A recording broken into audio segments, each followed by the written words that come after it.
Shalom, saudara-saudariku, sahabat renungan harian yang dikasihi Tuhan Allah. Mari kita awali aktivitas kita hari ini dengan mengandalkan firman Tuhan yang menjadi kekuatan dan inspirasi untuk menjalani hari ini. Hari ini kita disapa oleh firman Tuhan yang tertulis di dalam Injil Yohanes pasal 3 ayat 30. Demikian bunyinya.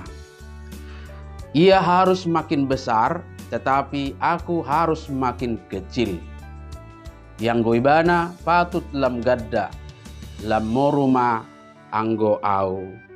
Demikian firman Tuhan. Saudara-saudariku, dalam kegiatan-kegiatan bersama di mana untuk melakukan pekerjaan-pekerjaan tertentu dibutuhkan keterlibatan beberapa orang. Nah, dalam kerjasama inilah tidak jarang terjadi persaingan untuk menjadi yang terpenting, menjadi yang terbesar, dan menjadi yang terutama di antara orang-orang yang terlibat dalam pekerjaan itu. Sehingga bisa saja apa yang menjadi tujuan pekerjaan itu terabaikan. Bisa saja prinsip pekerja-pekerja itu bukan lagi untuk mensukseskan pekerjaan itu, tetapi sudah masuk pada upaya menonjolkan diri. Inilah realita yang dapat kita temukan dalam kehidupan kita sehari-hari. Oleh sebab itu, mari kita belajar tentang kerendahan hati lewat sosok Yohanes Pembaptis. Bagi Yohanes Pembaptis, pekerjaan kesaksian tentang Yesus Kristus bukanlah pekerjaan untuk mencari popularitas, bukan pekerjaan untuk menunjukkan bahwa dirinya lah yang terhebat, melainkan pekerjaan untuk bersaksi tentang Yesus Kristus yang sudah datang untuk membawa keselamatan. Ketika murid-murid Yohanes dan orang Yahudi mau mengklarifikasi bahwa Yesus yang tentang dia Yohanes memberi kesaksian, bahwa Yesus juga membaptis, dan dalam pemahaman sederhana seolah-olah Yesus dan Yohanes sedang bersaing dalam pekerjaan tersebut, Yohanes meresponnya dengan mengumpamakan hubungannya dan posisinya dengan Yesus Kristus ibarat mempelai laki-laki dengan sahabatnya. Yohanes berkata dalam ayat 29, yang empunya mempelai perempuan ialah mempelai laki-laki.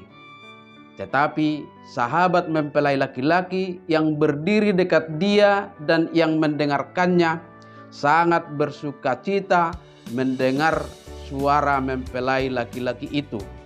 Itulah sukacitaku, dan sekarang sukacitaku itu penuh.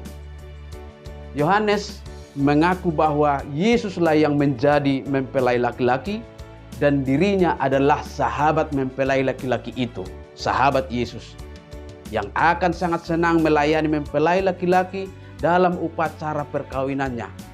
Sukacita terbesar baginya adalah melayani dan menjadi bagian dari sukses hajatan sahabatnya, yaitu Yesus Kristus. Maka Yohanes sangat tegas berkata bahwa dia sendiri bukan Mesias, tetapi ia diutus untuk mendahuluinya.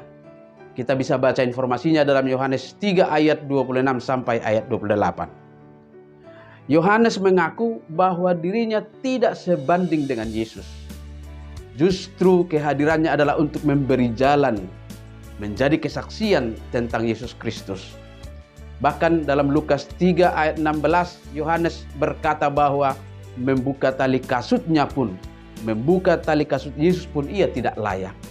Inilah yang menjadi pelajaran berharga bagi kita secara umum dan bagi para pelayan-pelayan gereja secara khusus.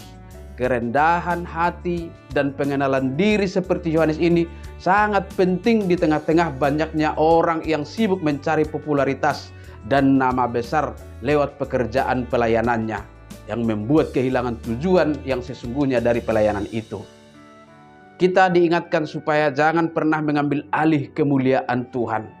Kita harus dengan sepenuh hati meneladani Yohanes dengan berkata, ia harus makin besar, tetapi aku harus makin kecil.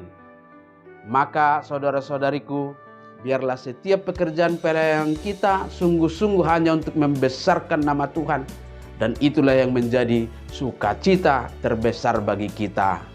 Amin. Selamat beraktivitas, Tuhan memberkati.